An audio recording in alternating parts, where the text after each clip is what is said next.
10 years ago, I had this list in my head. I never dreamt that I'd get to the end of that list. So I've decided to end my River Monsters journey. Look at this!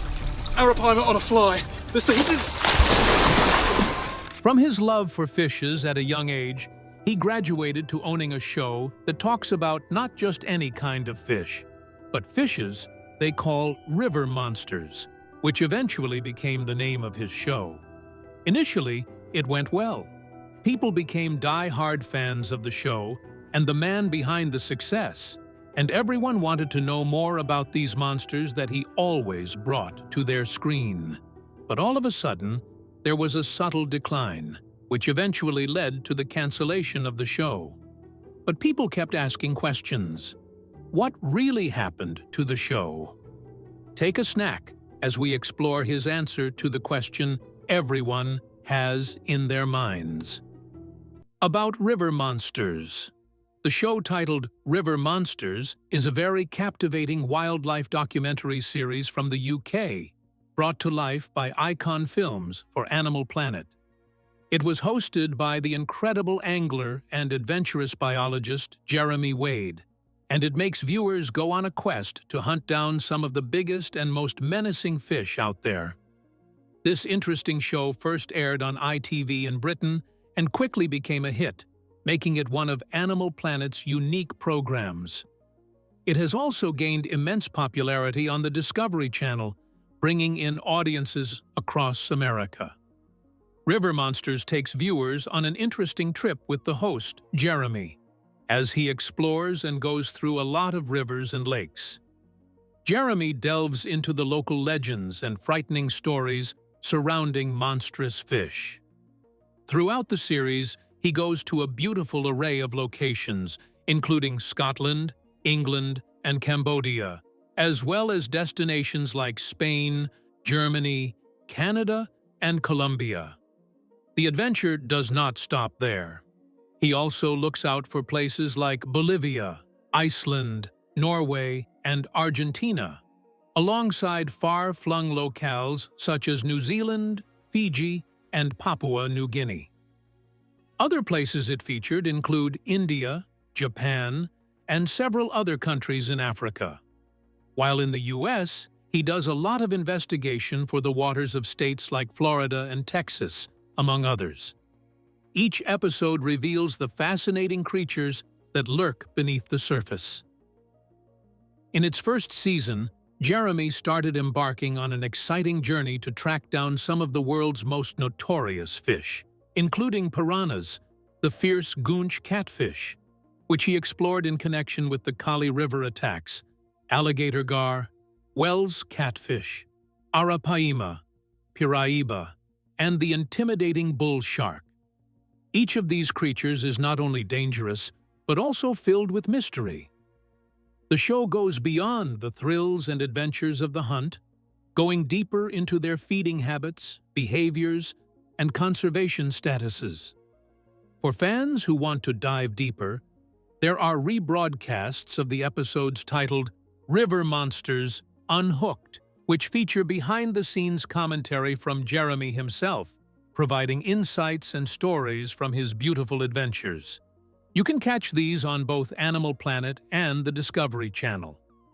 The second season of the show kicked off on the 24th of April, 2010, but fans got an early treat with the premiere of Demonfish on the Discovery Channel on the 28th of March, 2010. This season featured 7 interesting episodes that took viewers away to the mysterious River Congo and other far-flung locations. One memorable moment came in another episode named Death Ray, where Jeremy caught a massive, pregnant giant freshwater stingray, which was the largest fish he had ever landed. Interestingly, she gave birth to 2 pups right in front of him and a curious team of biologists during their examination. This season also showed the impressive white sturgeon, marking Jeremy's second-largest catch. As for the journey of River Monsters, he and his team announced that the 9th season would be the grand finale, bringing an exciting chapter to a close. Before we explore the real juice, we need to talk about the brain behind the show, Jeremy Wade. let's explore his life before the existence of river monsters. Jeremy Wade before the River Monsters show. The legendary Jeremy Wade was born in Ipswich, England, and grew up in Nayland, where his father served as a vicar in a church, and their family stayed there comfortably. He attended Dean Close School, where he later earned a degree in zoology from Bristol University, alongside a postgraduate teaching certificate in biological sciences from the University of Kent. Before he ventured into the world of television, he worked as a secondary school biology teacher in Kent. His adventurous journeys have been anything but ordinary. He has battled malaria, faced threats at gunpoint, and even survived a plane crash. With his remarkable experiences, Jeremy is also fluent in Portuguese, which he picked up during his extensive fishing trips in Brazil, and also speaks French and Spanish, which makes him unique in the things he does. From a young age, Jeremy was captivated by fishing. He grew up by the banks of Suffolk's River Stour in East Anglia, and he felt a natural attraction toward the water. He likens his experience to those who are drawn to climbing the alpine peaks. His early attempts at fishing didn't go too well. His first tries at around 7 or 8 were fruitless. However, with some guidance from a school friend, he finally made his first catch, and it created a passion that he has chased ever since. His parents encouraged his adventurous spirit, making him spend more days exploring new fishing spots, a quest for discovery that he continues to embrace up to now. In 1982, Jeremy went on his first overseas adventure to India's mountain rivers. He remembers this trip as a tough experience, saying, "I took just €200 to last me 3 months, but I managed to catch some impressive fish, including Himalayan mahseer, weighing up to 18 pounds. When he returned to England, he wrote a couple of articles that had full details on his adventures in India for a fishing magazine. In spite of the difficulties associated with traveling on a shoestring budget, he felt a profound sense of accomplishment and immediately began saving up for his next journey. Although he wasn't sure where he would go next, he was certain that there were more exotic fish out there waiting to be discovered, maybe even more remarkable than the mahseer, despite being less documented. During a trip to India in 2005, he was inspired to create the concept for river monsters. While exploring the Himalayan foothills, he heard local stories of people going missing in the river, and the locals suggested that a giant fish might be responsible. Jeremy recognized the potential for a captivating television series that could appeal not only to lovers of fishing, but to a broader audience as well. The mystery fish turned out to be the goonch catfish, and in a chaotic episode, Jeremy successfully caught a monstrous 161-pound specimen. His adventures have also taken him from England down to the Congo and the Amazon rainforests, where he collaborates with local fishermen to catch a lot of remarkable species. In 1992, he published his first book titled Somewhere Down the Crazy River, which was co-authored with Paul Boot. He has also written River Monsters, which gives a detailed chronicle of his adventurous hunts and travels across the globe. Speaking of acting, Jeremy made his acting debut in 1986 with a small role in the Bollywood film titled Ala Rakha. He dived back into the movie industry years later, appearing as a lamprey expert in the 2014 movie Blood Lake, Attack of the Killer Lampreys, something similar to his earlier exploration of the fish in the Vampires of the Deep episode of River Monsters. In 2016, while filming on a remote island near Australia, Jeremy and his crew stumbled upon a man named Tremaine, who had been stranded after losing his boat while searching for oysters. He had spent 2 days on the island before they discovered him. 2 years later, he took on the role of host for the Animal Planet documentary series titled Mighty Rivers, where he explored the alarming disappearance of freshwater giants from some of the world's most famous rivers.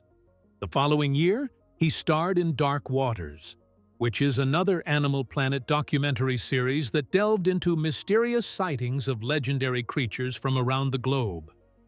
In 2020, he launched a new series titled Mysteries of the Deep, where he investigates enigmas from the water and underneath, tackling topics from the Loch Ness Monster to the mysteries of the Bermuda Triangle.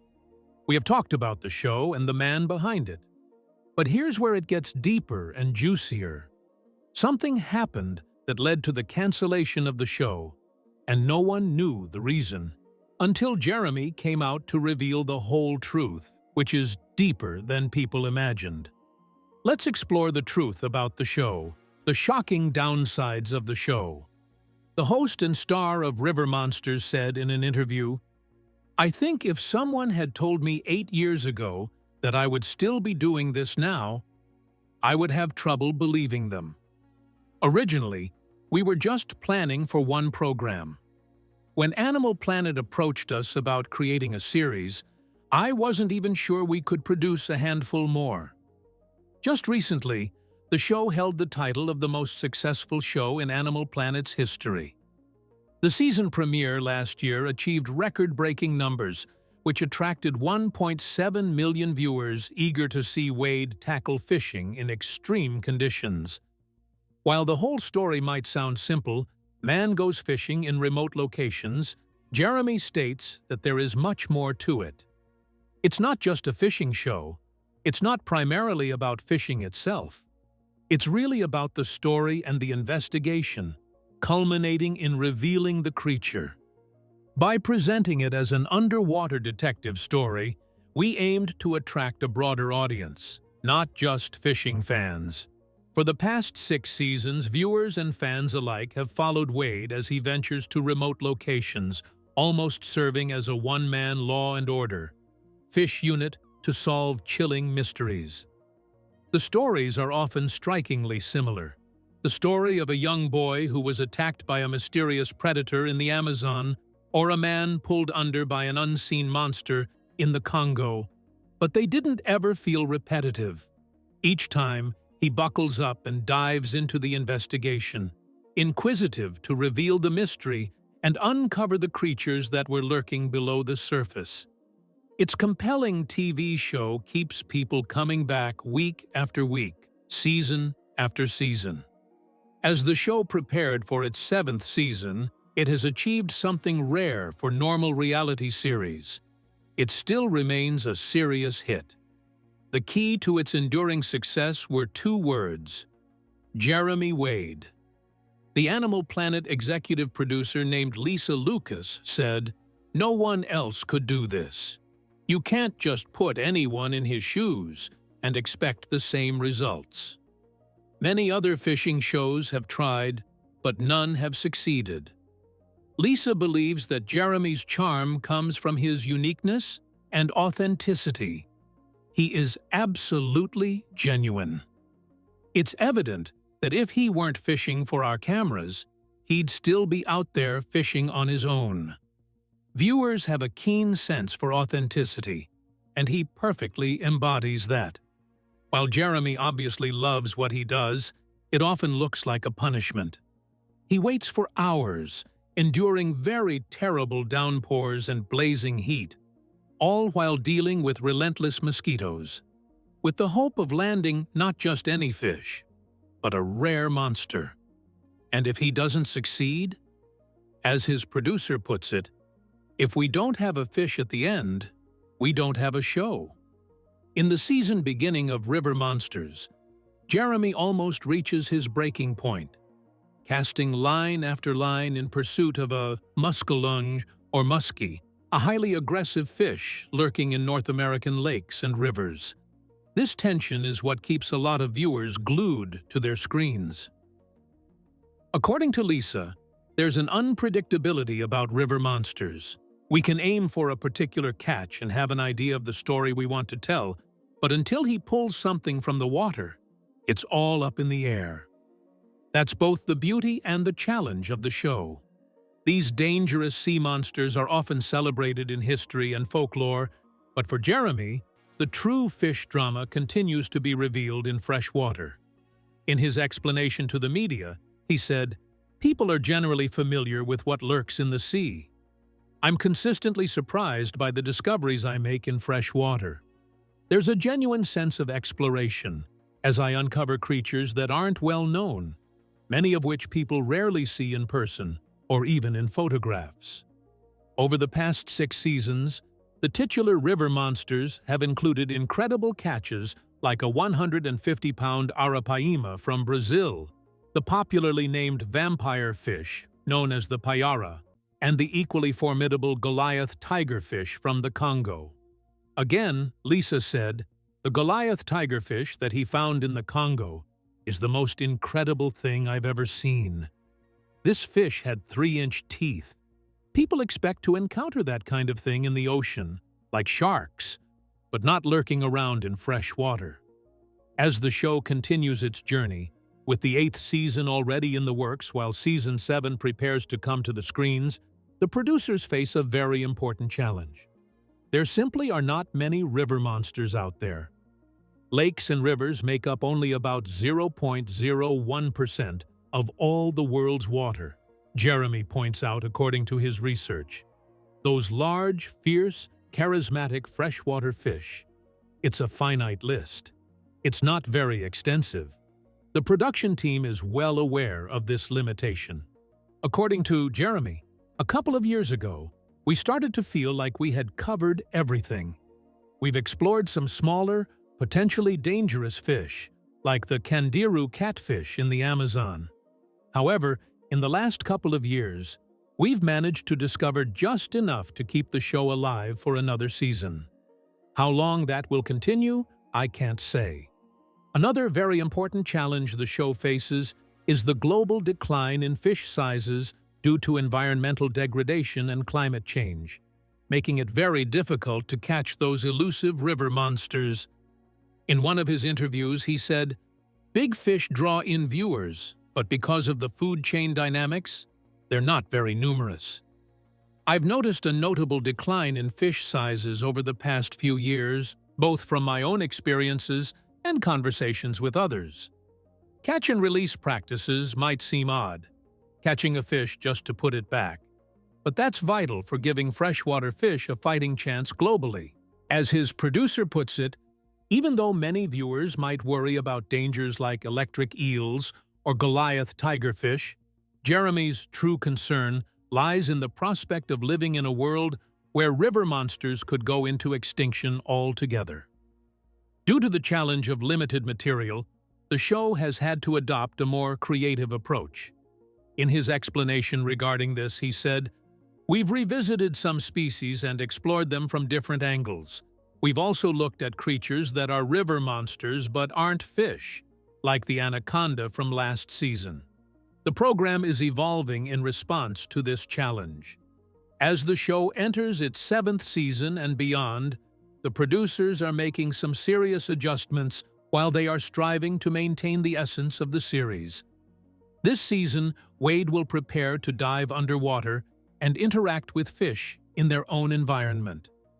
In addition, as part of Animal Planet's 4th annual Monster Week, River Monsters will take a step back in time, utilizing CGI effects to uncover the greatest river monster that ever lived, according to the press release. Yet, as a documentary series started to incorporate CGI, it brings up a very crucial question. How do you keep a show about fishing from jumping the shark? Lucas had something to say about this. "I feel like I'm the guardian of the show's mission. I talk about the show's DNA, and when you start straying too far from that, that's when you've jumped the shark." As for the prehistoric episode, Lucas felt it was very important to establish boundaries with CGI to maintain the show's integrity. According to Lisa, once you throw a CGI hook in the water and have some giant CGI creature bite it, then it feels like we've jumped the shark, and Jeremy becomes a cartoon character. As entertaining as that might sound, we weren't willing to go down that path. CGI has its merits, but River Monsters doesn't need it. The show is authentic and grounded, and we don't have to overdo it to capture that reality.